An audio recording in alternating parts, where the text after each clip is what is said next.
아버지, 더 이상 기다릴 시간이 없어요. 어머니 수술비가 2천만 원이나 든다는데. 딸 수진이가 병원 진단서를 내밀었습니다. 하지만 이 집을 담보로 맡긴다는 게 제가 망설이자 옆에 있던 아내가 한숨을 깊게 내쉬었습니다.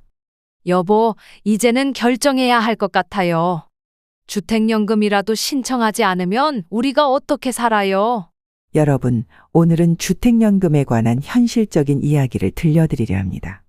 은퇴 후 노후 자금이 부족해 고민하시는 분들이 많으실 텐데요. 주택연금이 해결책이 될 수 있을까요? 오늘 이야기를 통해 함께 알아보시죠. 이 이야기가 도움이 되신다면 구독과 좋아요도 함께 부탁드립니다. 안녕하십니까? 오늘 말씀드릴 분은 이정호 어르신입니다. 30년간 은행에 근무하시다 3년 전 퇴직하신 분이신데요. 퇴직 전에는 노후 걱정 없이 살 수 있을 거라 생각하셨다고 합니다. 은행에서 30년을 일했으니 연금도 적지 않을 거라 생각했습니다. 퇴직금도 있었고요. 하지만 현실은 달랐습니다. 이정호 어르신 부부의 매달 생활비는 약 350만 원.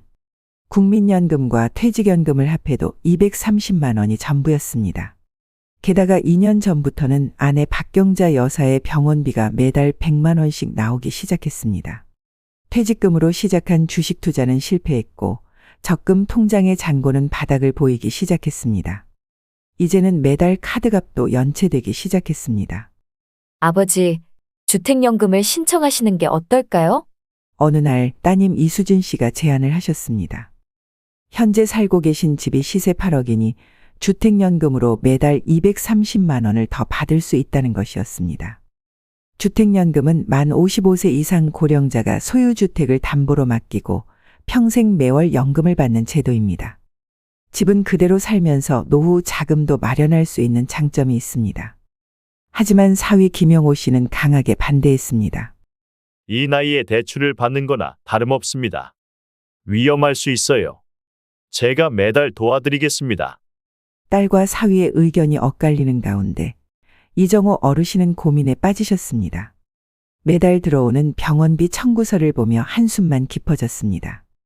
주택연금 상담을 받으러 가던 날 아내 박경자 여사가 조용히 말씀하셨습니다. 여보, 이제는 결정해야 할 것 같아요.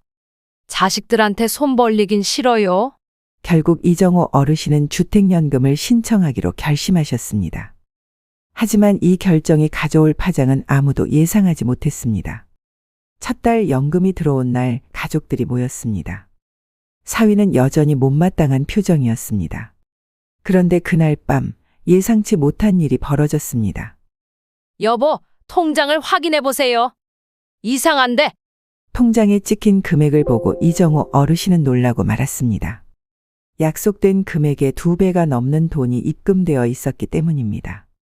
이것은 단순한 실수였을까요? 아니면 더 큰 문제의 시작이었을까요?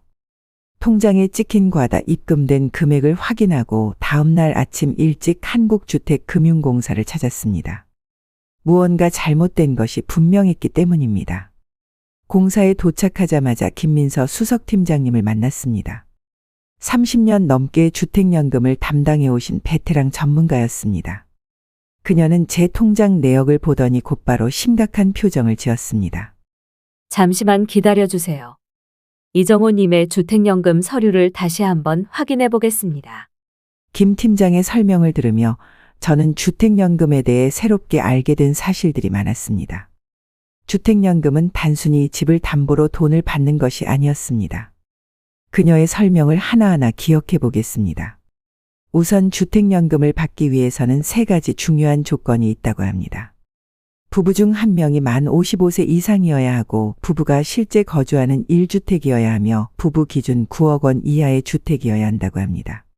이정호님의 경우 현재 대치동 음마아파트 한 채만 있는 것으로 신청하셨는데 그녀가 컴퓨터 화면을 들여다보며 말을 이었습니다.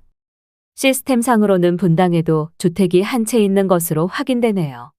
순간 놀라 말을 잇지 못했습니다. 분당의 집이라면 30년 전 팔았던 그 집이 아닌가요? 김 팀장은 주택연금에 대해 더 자세한 설명을 이어갔습니다. 주택연금은 집값이 오르더라도 월 수령액이 늘어나지 않고 반대로 집값이 떨어져도 월 수령액이 줄어들지 않는다고 합니다. 이는 주택연금의 가장 큰 장점 중 하나라고 합니다. 또한 주택연금에는 두 가지 방식이 있다고 합니다. 평생 똑같은 금액을 받는 정액형과 처음에 많이 받다가 점차 줄어드는 감소형입니다. 저희 같은 경우는 매달 병원비가 필요하기 때문에 정액형이 더 적합하다고 설명해 주셨습니다. 월지급금은 나이가 많을수록 집값이 비쌀수록 많아집니다. 이정호 님처럼 68세에 8억 대치동 아파트라면 정액형 기준으로 매달 230만 원을 받으실 수 있습니다. 하지만 가장 중요한 것은 철저한 사전 확인이라고 강조하셨습니다. 등기부등본 확인은 물론 과거의 모든 주택거래 내역을 꼼꼼히 살펴봐야 한다고 합니다. 특히 30년 전의 주택거래라도 완벽하게 정리되지 않았다면 지금의 주택연금에 문제가 될 수 있다고 합니다. 과다 지급된 금액은 어떻게 해야 하나요? 제 질문에 김 팀장이 답했습니다. 일주일 내로 반환하셔야 합니다. 그렇지 않으면 주택연금 계약 자체가 취소될 수 있습니다. 발걸음을 무겁게 하고 집으로 돌아오는 길, 사위에게 전화가 왔습니다. 아버님, 제가 분당 집에 대해 알아본 게 있습니다. 혹시 1994년 8월 15일 그날 일을 기억하시나요? 갑자기 머릿속이 복잡해졌습니다. 1994년 8월 15일. 그날은 분명 아버지가 쓰러지신 날이었습니다. 그리고 그날 오전에는 분명 그 집에 잔금을 받기로 했었는데 주택연금, 생각보다 더 복잡한 문제였습니다. 단순히 집을 담보로 맡기고 연금을 받는 것이 아니었습니다. 30년 전의 작은 실수가 이렇게 큰 문제가 될 줄은 몰랐습니다. 주택금융공사에서 돌아오는 길이 무척 힘들었습니다. 과다 지급된 500만 원을 일주일 안에 반환해야 한다는 것도 문제였지만 더 큰 문제는 30년 전 그 집에 잔금을 받지 못했다는 사실이었습니다. 사위가 보내준 자료들을 하나씩 살펴보았습니다. 1994년 분당 정자동 한솔마을. 당시 매매계약서와 중도금, 입금 내역까지 모두 있었습니다. 하지만 잔금 영수증은 없었습니다. 잔금을 받기로 했던 그날 아버지가 갑자기 쓰러지시는 바람에 모든 것이 흐지부지 되어 버렸던 것입니다. 주택금융공사 김 팀장의 말씀이 다시 떠올랐습니다.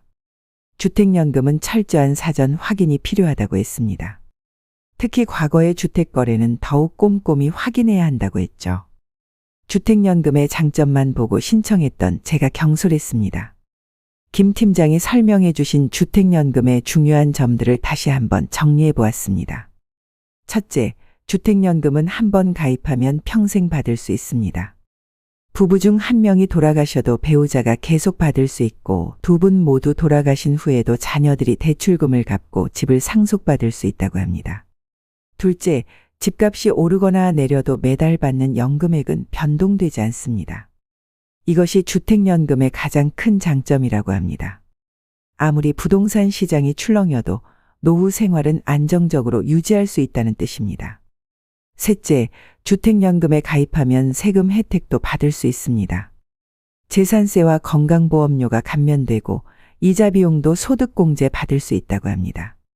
하지만 이런 좋은 점만 있는 게 아니었습니다. 김 팀장이 강조하신 주의사항들도 있었습니다. 가장 중요한 것은 소유권 문제였습니다. 주택연금을 받으려면 깨끗한 소유권이 필수라고 합니다. 저처럼 과거에 완벽하게 정리되지 않은 거래가 있으면 큰 문제가 될 수 있습니다. 또한 실제 거주해야 한다는 조건도 있습니다. 다른 사람에게 집을 빌려주거나 비워두면 안 된다고 합니다. 이사를 가더라도 새로 사는 집에서 실제로 살아야 합니다. 서류를 보다가 문득 그날이 떠올랐습니다. 1994년 8월 15일 광복절이었습니다. 아침 일찍 잔금을 받기로 했었는데 아버지가 갑자기 쓰러지셨죠. 구급차를 타고 병원으로 가는 길에 매수자한테 전화를 했던 기억이 납니다. 죄송합니다. 아버지가 갑자기 쓰러지셔서 잔금은 다음에. 그 후로 매수자는 연락이 두절됐습니다.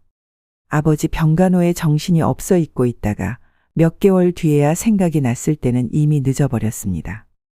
아버님, 사위가 조심스럽게 말을 꺼냈습니다. 그 매수자분이 지금 은마 아파트 바로 옆동에 살고 계시더라고요. 제가 어제 만나고 왔습니다. 사위는 은행에서 10년 넘게 은퇴자산 관리 전문가로 일하고 있었습니다. 부자들의 자산 관리를 전문적으로 담당하면서 수많은 은퇴 설계와 주택연금 상담을 해왔다고 합니다. 하지만 정작 자신의 가족에게는 제대로 된 도움을 주지 못했다며 미안해했습니다. 아버님, 우선과다 지급된 500만 원은 제가 먼저 반환하도록 하겠습니다. 그리고 최영길 씨와의 정산도 제가 도와드리겠습니다. 사위는 주택금융공사에 들어가기 전 먼저 해야 할 일이 있다고 했습니다. 바로 분당 정자동 한솔마을 주택의 등기부등본을 정리하는 것이었습니다. 30년 전 매매 계약이 완료되지 않은 상태라서 지금 새로운 주택연금을 신청하시면 또다시 문제가 될 수 있습니다. 우선 최영길 씨와 만나서 모든 것을 정리하고 그 다음에 새로 시작하는 게 좋겠습니다. 다음 날 사위는 최영길 씨와 다시 만났습니다. 30년 전 중도금까지만 지급하고 사라졌던 이유에 대해 자세히 들을 수 있었습니다. 당시 제 사업이 갑자기 부도 위기에 몰렸습니다. 잔금을 마련하지 못했고 이정호님 아버님이 쓰러지셨다는 연락을 받고 나서는 차마 연락도 못 드렸습니다. 하지만 최영길 씨는 그동안 이 일을 잊지 않고 있었다고 합니다.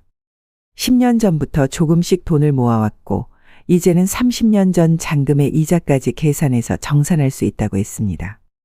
사위는 꼼꼼하게 계산서를 작성했습니다. 30년 전 잔금 3천만 원에 연 5%의 이자를 복리로 계산하면 약 1억 3천만 원. 여기에 주택연금 과다 지급금 500만 원까지 포함해서 정리하기로 했습니다. 아버님, 이제 모든 걸 정리할 수 있을 것 같습니다. 최영길 씨도 성의를 보이셨고 이참에 깔끔하게 마무리 지으시죠.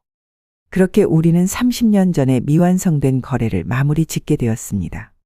하지만 이것은 새로운 시작에 불과했습니다. 이제 사위와 함께 새로운 주택연금을 준비해야 했기 때문입니다. 최영길 씨와의 정산이 끝나고 사위는 주택연금을 다시 신청하기 위한 준비를 시작했습니다. 이번에는 모든 것을 철저히 준비하고 확인하면서 진행했습니다. 아버님, 이번에는 제가 하나하나 꼼꼼히 체크하면서 진행해 드리겠습니다. 사위는 우선 가장 중요한 서류들부터 준비했습니다. 등기부등본은 물론이고 전입세대 열람원, 지방세 세목별 과세증명서까지 모두 챙겼습니다. 전입세대 열람원은 실제 거주 여부를 증명하는 중요한 서류입니다. 그리고 과세증명서로 재산세 납부 내역도 확인할 수 있어요. 특히 이번에는 은마 아파트의 감정평가를 새로 받았습니다. 30년 된 아파트지만 재건축 기대감으로 시세가 많이 올라 있었기 때문입니다.